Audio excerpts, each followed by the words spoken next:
What's up, Dragon Brood? Today, I want to talk to you about the blackberries that I have. Because I've been talking about the chickens and kind of some stuff going on outdoors and the weather because it's been full of smoke. Speaking of, thank goodness for the rains. It's been raining really well the last few days, cleared up the air, and we're down to almost no fires in the state compared to where we were a couple of weeks ago. So thank you all for the concerns. We're actually doing much better. However, I'm not going to be able to do this video outside today because, well, it's raining. So I went and took some pictures early this morning between the rains, and I figure I'm going to put together a video here to tell you kind of about how I go about harvesting the blackberries, because people see my pictures on Twitter where I'm sharing have like literal bags of blackberries without actually having a large blackberry patch. Some of that's just lucky because it grows very well here, but I wanted to show everybody kind of what goes into it. So let me start with just the preparation and the tools. First thing is that you got to make sure you're protected. So I always wear a hoodie. Matter of fact, I have a hoodie that I kind of am okay getting beat up. Don't break out like your favorite sports team hoodie or whatever. Like, these things will get damaged. The whole point is you're trying to protect your arms because there's going to be thorns that are going to be coming at you that you won't even see. Like, you're literally going to reach in for things and realize that, like, oh, you've gotten caught on something, you know. And if your hoodie wasn't there, that's just going into your arm. So you don't want that to happen. Make sure you're wearing jeans. Like, I would not recommend doing it in shorts unless you're just naturally, I don't know, barbaric person, or maybe you're into that, getting stuck in the legs. I don't know, but it's nothing I would do.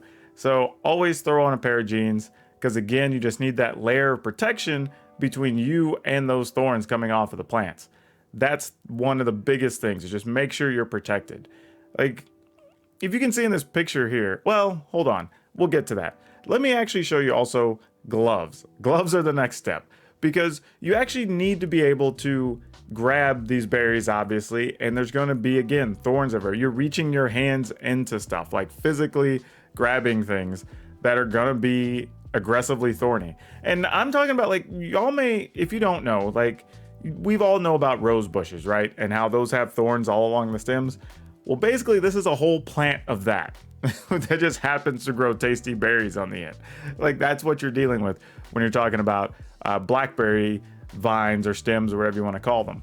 So as you can see in the picture of these gloves I have, I do a lot of picking with my right hand and those are actually like covered in blackberry juice. They've gotten some different color to them, but you know, that's fine. So again, get some that you're willing to get damaged up, nothing you're trying to preserve or save. If you need them to be clean or not taint other stuff with like a purple juice or mix from the blackberries, then get a different set of gloves, because that's definitely going to be a thing here. So you want to make sure you have that. I also carry a pair of snips for going out and culling all the loose vines when stuff's growing to a direction we don't necessarily want it to grow, or whenever we have situations where there's just a bunch of dead branches and we kind of want to get in and start clearing those.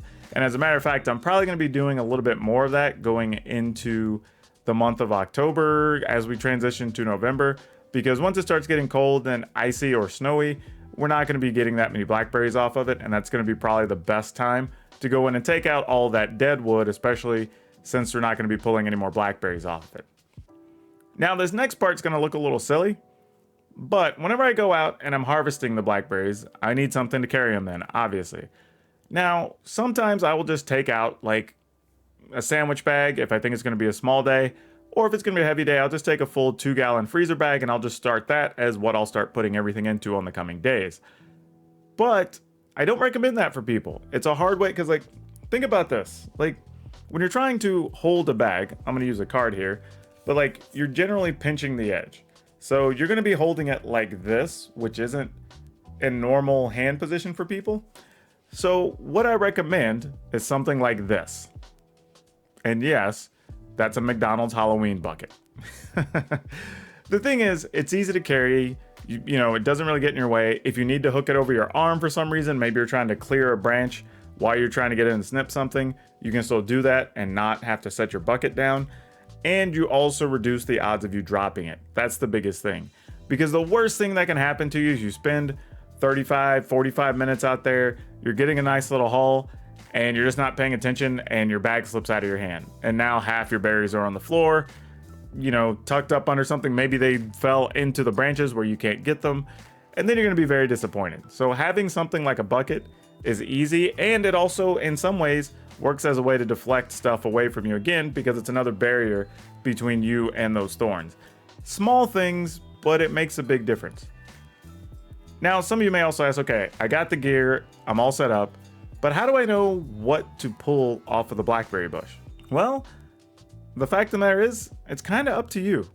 So if you can see in this picture, they do go through different stages. They start out green, then generally become a reddish color, turn purple into black. But sometimes they almost overnight, it seems like, go from being green to black. And they'll still be black when they're smaller, and that's okay. Those actually are edible, but they're gonna be super tart. In my experience, at least from mine, which I believe are the Himalayan blackberries, which are very invasive, which is why you have to stay on top of them and trim them regularly, is they tend to be tart when they're small and sweeter when they're large. So that's kind of up for you to decide. The one thing I will say though is pay attention to the branches, because they will get to a point where sometimes they'll start looking a little dead, like they're turning brown, you know, and on the heads where the berries are, you can start seeing where, okay, these are turning a little brown. Even if these aren't the size I want, you need to go ahead and pull those usually, because they're going to end up just falling off. So that's kind of like the weird catch-22. You may be waiting for them to get larger, but you have to pay attention to the branch itself and understand how much longer you actually have, because you might come out tomorrow and they're going to fall off, or the birds are going to get them or whatever, because they're going to be so easy and soft to pull off. It also means that when you go to pull them, you need to pull very gently. The larger they are, they tend to be softer, and you're going to have to be a little careful about that. So it's really a matter of learning your plant. I know that sounds kind of very abstract, but that's kind of been the case in my experience, even among these bushes that we have, which aren't a big patch. It's maybe 20 by, I don't know, 15 or so. Still gives me this season, I think when it's all said and done, we're going to have about 8 gallons of blackberries that we will have used. I mean, we've already used some in cakes and cobblers. We've made sauces to go with pork. We've given some away. And in my freezer right now, I believe we still have over 4 gallons, maybe 4.5 worth of, it's actually 5 gallons actually, still worth of blackberries. And we probably have about maybe a half gallon to a gallon more that we're gonna get through this season. I can already still see some that are green. It's just a matter of if those berries are gonna turn black in time before the winter hits, I think. But again, getting back to the berries, really spend some time and test your plant, right? Look at some and say, okay, these are smaller, I wanna eat some of these. These are larger, I wanna eat some of these. And then understand like which type you enjoy more. You might like the flavor of some of them more. Even the tartness might be okay for you, or you might want them sweeter.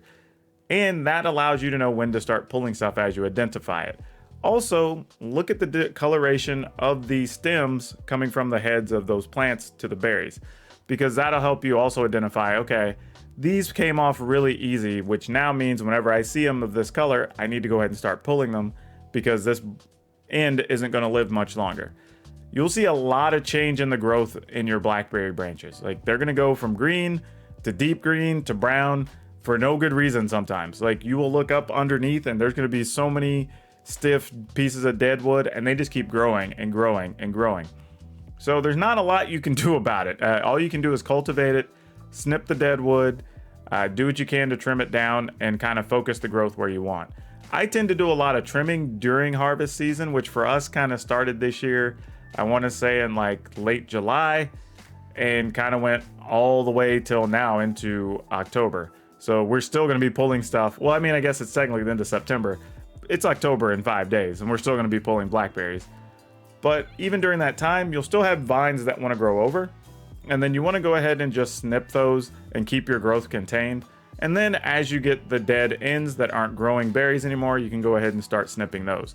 The thing to remember though, is most of your new growth is not going to produce any type of berries. You won't get any fruit. That usually comes from branches that are 2 years or older in my experience. So don't be worried about, oh, if I take this off, we're not going to get berries off that thing. No, if it's new growth, you're just not really going to get any anyway. So you're not missing anything. How long is a season? I think that's still to be determined. I don't really know that right offhand. Ours tend to grow weirdly out of season. I don't know if it's the ground we have or whatever, but we have a very long opportunity to harvest. Like I said, we've been harvesting since late July, and we're probably going to go all the way till the second week of October. So that's a very long time for us, but we luckily have healthy blackberry plants, so they grow plenty. And it's really, really not nearly as bad as I made it seem. You know, when you're talking about protect your arms and make sure you don't get your legs cut up, it's really not that bad. The only thing I will say is, like, let me show you this picture again. Like, you can see where there's very particular little thorns, even close to the berry, and that's the only thing you have to be aware of. I think people just aren't aware of how close those little barbs can be. So you just got to be careful about that. And then again, like I said, you know, as in this picture, you can see the two berries. You can kind of see the difference, and these were both pulled this morning. Easy to tell which one's likely to be sweeter than the other one, but that just comes down to personal preference. So I don't think there's really a way to just tell you the right way or the wrong way. I think these are just tips that are going to help you make it a more pleasant experience if you decide to go get them. Also, depending on where you live, the blackberries might just grow wild. Here in the Northwest, we have them on so many hiking trails, in parks, wherever. So even if you're going to just walk up and grab some, be very careful so you don't get stuck by those barbs, because they do hurt. They're not gonna be like super painful, but they will be annoying. So just be careful about that. And be responsible, don't be greedy. You know, if you see a plant that's publicly available, feel free to grab a couple, but don't try to shake down the whole bush and get all of them. You know, remember to share with the public. But that's all I have on that topic. I just wanted to give everybody a shot to kind of get an insight to what I do whenever I go and grab all these berries, because again, all these pictures I've shared, people kind of look and go, oh my goodness, how big are your blackberry bushes? What are you doing to get more? And it's like, some of it's just luck. Some of it's just being on top of it and making sure I'm getting as many as I can at the right time, and I'm not losing some to the ground in nature, and them getting into spots into the bushes where I can actually get them. If you haven't, I want to ask you to please like this video to help me get these in front of new people. It's a brand new channel for me, and I'm trying really hard to provide some new and insightful entertainment. We have some very fun stuff coming. We're thinking about putting in a garden. We want to build some stuff outside, and we're going to include all that here on the channel as well. And if you haven't, please hit the subscribe button, because that'll let me know that you appreciate these videos and the content that I'm putting together, because this is definitely a departure from my gaming material. And then remember to hit the notification bell, because that's for you to be notified every time I have a video up, which right now is about weekly. But that's all I have for you for now. We'll see you next time.